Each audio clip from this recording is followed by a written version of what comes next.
ensure that we're all working together when our communities need us, no matter what the storm, and when we're speaking directly with our community at the community events, as well as our neighborhood association events, regarding our preparedness, as well as your preparedness as well. Let me end with this. As we head into a hopefully less than active hurricane season, the one thing that we know for sure is our communities will always exemplify what resiliency and unity looks like, no matter what adversity we face. Sandra, tell them about that improving to the grid 150 mph. Yes, so what I'm going to do is I'm going to have our Director of Reliability, Mr. Shelton Hudson, who's here with me on today. He will be the individual that will be leading the restoration should an event hit this area. So I'm going to have him speak directly. Thank you. Thank you very much. Yeah, specifically to the transmission structure that that went down back in Hurricane Ida. We have since replaced that and built it to the new standards that we have in terms of our resiliency plan that we have moving forward. So now the tower that we have now is able to resist winds that get around 150 miles per hour, to which that should be able to withstand and stand this time. So we should be good to go. Stand and stand. Sounds good to me. Thank you very much. And so we're going to keep it going. I'm going to ask Judy Craig, Emergency Management Director, RTA. Thank you, Madam Mayor. Good morning. The RTA appreciates the strong partnership that we have with the City of New Orleans to assist with the city's assisted evacuation plan. We stand ready to assist with emergency transportation for evacuees to the Smoothie King Center this hurricane season.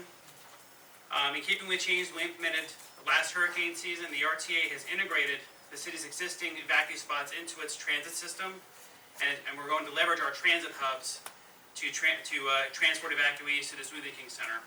And then we're committed post-storm, as we did during Hurricane Ida, with providing cooling buses should the infrastructure conditions warrant. Thank you. Thank you very much. Okay, we're going to keep it going. Kelly Chandler, Regional Director of Flood Protection Authority East. Thank you, Mayor. Thank you, Madam Mayor. I want to first start off by saying thank you to all of our partners. As been said before, communication is key. So I appreciate our coordination with Kassan and the Sewage and Water Board, Colin Arnold and his office, Mayor Cantrell, and the Corps of Engineers.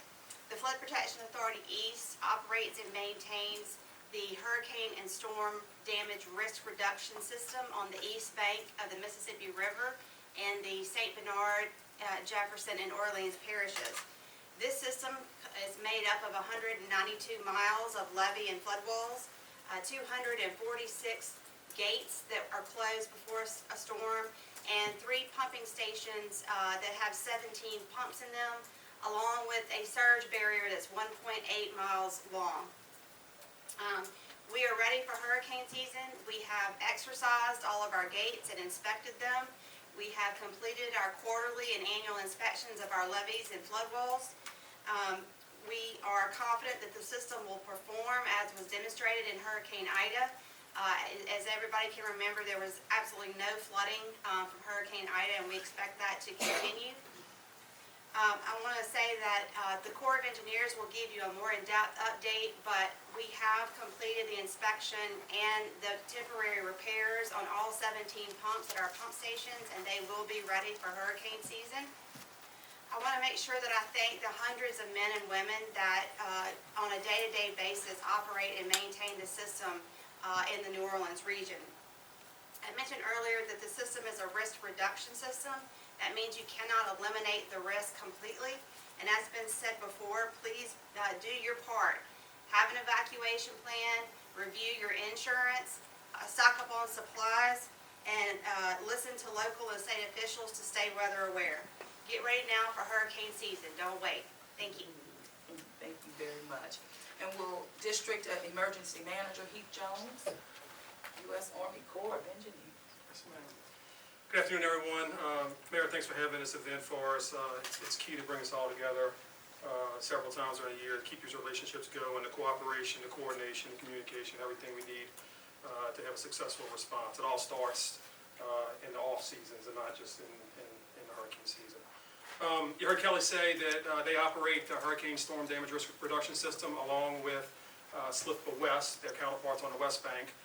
We built that system and we turned it over to our fantastic partners at the flood authorities. They continue to have a aggressive maintenance program on that system. We've done all the inspections on everything, and it's ready to go. So once we built it, we turned it over. They own and operate that system and have no concerns about their operations there. However, as Kelly said, I'll repeat it, there is going to be a hurricane someday that will overtop that system. 2 years ago, I stand at this podium and we talked about Ida potentially overtopping the system on the West Bank. So just know that it is a risk reduction system. It is designed to 100-year level protection, which means 1% chance of happening any given year. But it is not a full protection system. It can be overtopped by a storm large enough, and someday that will happen. We continue to work on the sealer project. That's our rainfall mitigation projects in the city. We completed the uptown portions of that last year, but we are continuing on the West Bank along General de Gaulle and continue to provide that risk reduction from rainfall during an event. That is designed to a 10-year rainfall event. As we turn over the system, it's also, again, important to remember we can't eliminate all the risk. Do your personal planning, get a plan, get flood insurance, get your go bags, just as everybody else has said. I'm just the last one to say it, but those points are so important. Be prepared for yourself. Let the system protect your home. If officials call for an evacuation, heed that advice.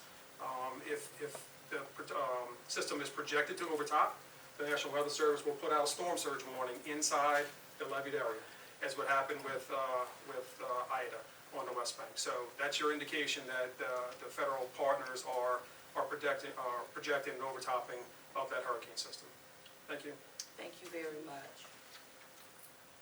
Thank you very much. We also have Court of Public Safety leadership standing in that will answer any questions that you all may have. One of the things that we know as it relates to contraflow, we're looking at hour 72 or greater before enacting that. What we've seen just from experience, we don't have that most oftentimes. And so don't wait for a contraflow in order to prepare yourselves as well as to evacuate in terms of voluntary. And of course, heed all warnings coming from the city of New Orleans. But I will also encourage everyone, and we're almost 300,000 in terms of residents that are signed up for NOLA Ready alerts, but we're always encouraging more to register. So you text NOLA Ready, one word, 77295. Very important. So with that, I'm going to turn it over to you, John, and then we'll go through Q&A. Any questions? The advocate and the umpire. Can you talk about mandatory evacuations, how long you need, what the conditions might be for calling one, and how that might work procedurally?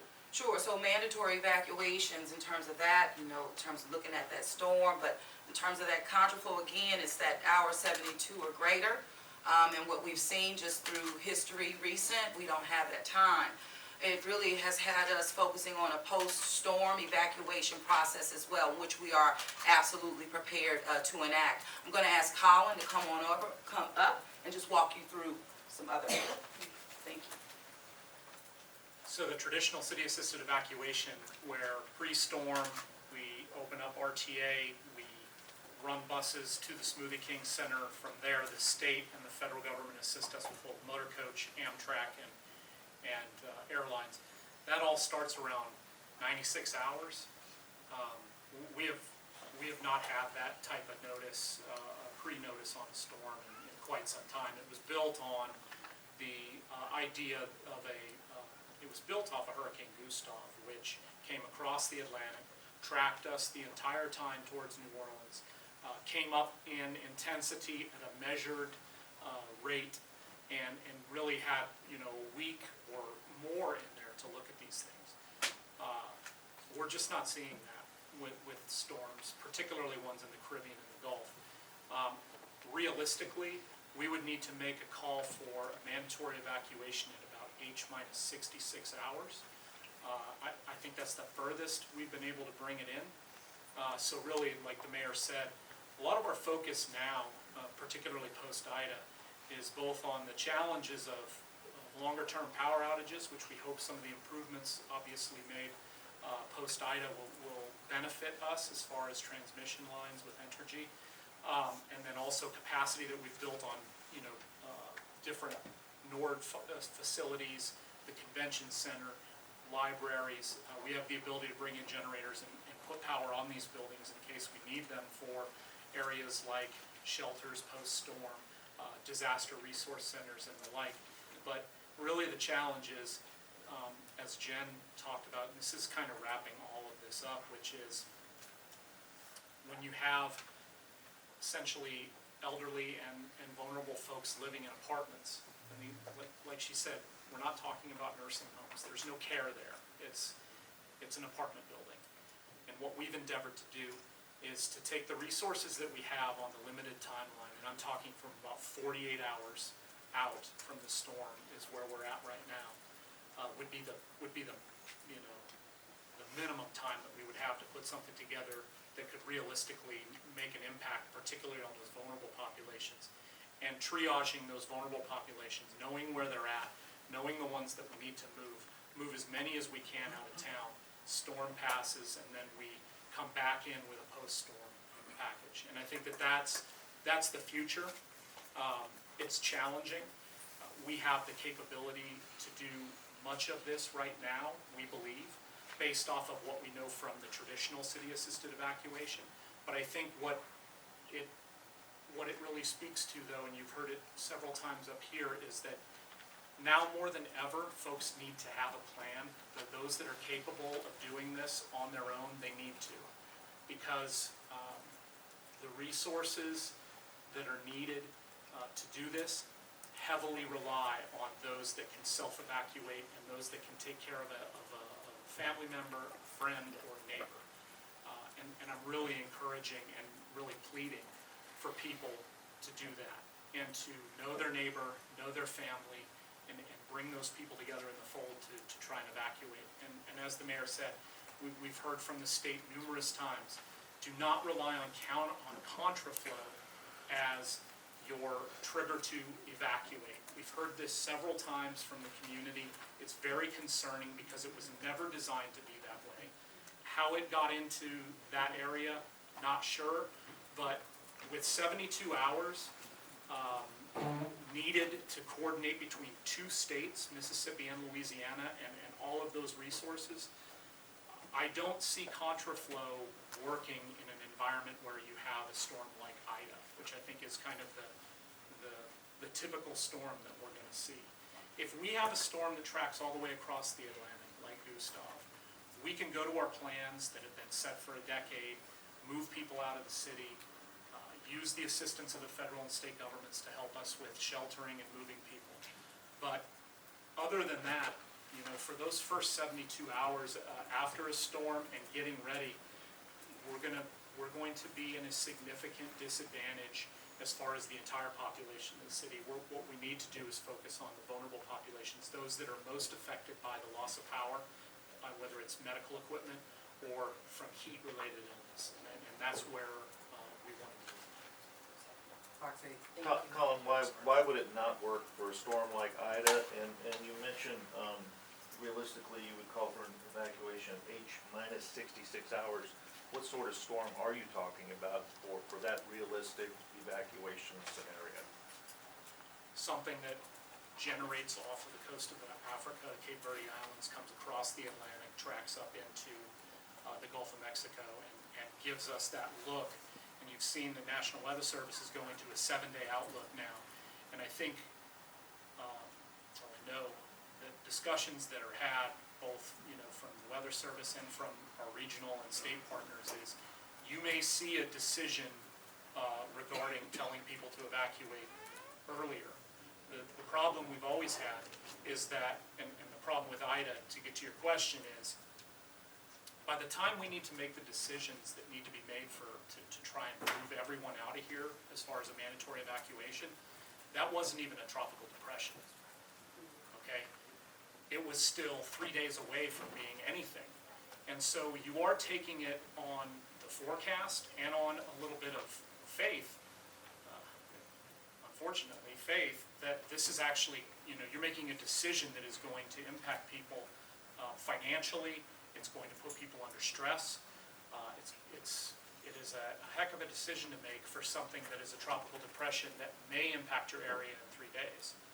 That being said, I think that by focusing on the population, vulnerable population, seniors, those with functional access needs, by focusing on them, we are eliminating a lot of that life safety issue that may occur from a hurricane or the aftermath of a hurricane. On that track you mentioned, are you looking for a specific category storm to call for the evacuation 66 hours out? Our policy's always been Cat 3 and above. We're really looking at mandatory evacuation. However, the Saffir-Simpson scale doesn't really take into account storm surge. It doesn't take into account a whole lot of other things. It's pretty much wind speed. And so we've seen a Category 4 storm, Ida, come over this city and come over this area, and the damage that it can do just 20 miles to the west of us. You know, we were fortunate during Ida in the city, and I think that anybody who lives in Jefferson Parish, St. Charles, and Kenner would agree with us on that. So wind is important, but for us, obviously, New Orleans, it's the water. It's either the wind-driven water or it's the rainfall. And so we have to basically judge every storm on its own merit. You mentioned a post-storm package and the focus on post-storm planning. Can you walk us through what that post-storm package is? It's really, a lot of our concern is with the transportation aspect of this, because as a city, we're relying on transportation assets that are not our own. We have an incredible partner with RTA that can get the folks where we need them to be within the city, but then there's this challenge, and the state of Louisiana and our federal government has risen to that challenge over the years in planning with us as partners to provide up to 800 motor coach buses, to provide civilian and military charter aircraft. Amtrak has worked with us as a city to provide whatever they have in their rail yard on the day that it needs to happen. They'll move people north of here, north of I-12, which then we can connect them with buses and move them further on. But the problem with that is those contracts, in order to get all those assets here, that's why you're seeing 96, 84, 72 hours. It takes 4 or 5 days for those things to come together. And so that's where our challenge is. Where do we come together as a city, able to use the assets we have and whatever we can, on a real quick timeline, get from the state as far as buses and from resources from the federal government, how can we put those together? And that's what the post-storm ideal is. The post-storm idea is that plan is that once the storm passes and we have 24, 36 hours, a lot of those resources that maybe were ordered in haste without the proper timeline to get done before the storm will be available to us after the storm, and we can immediately move in and do that. And I believe that that is a reasonable plan to have, given the timelines of the storms that we've had. Factoring in, pulling in Louisiana National Guard. Oh, the Guard, I mean, yeah, it's a huge lift. It's a huge lift, and even lessons learned from Ida, well, we do have now an internal post-emergency task force for us to go out in the field in real time to make those assessments. And also just being very honest about heat, that we experienced during Ida as well, heat advisory and hurricane. John? We're gonna end things here. I will make whoever available for y'all individually after, but we have to end things here. So thank y'all so much, and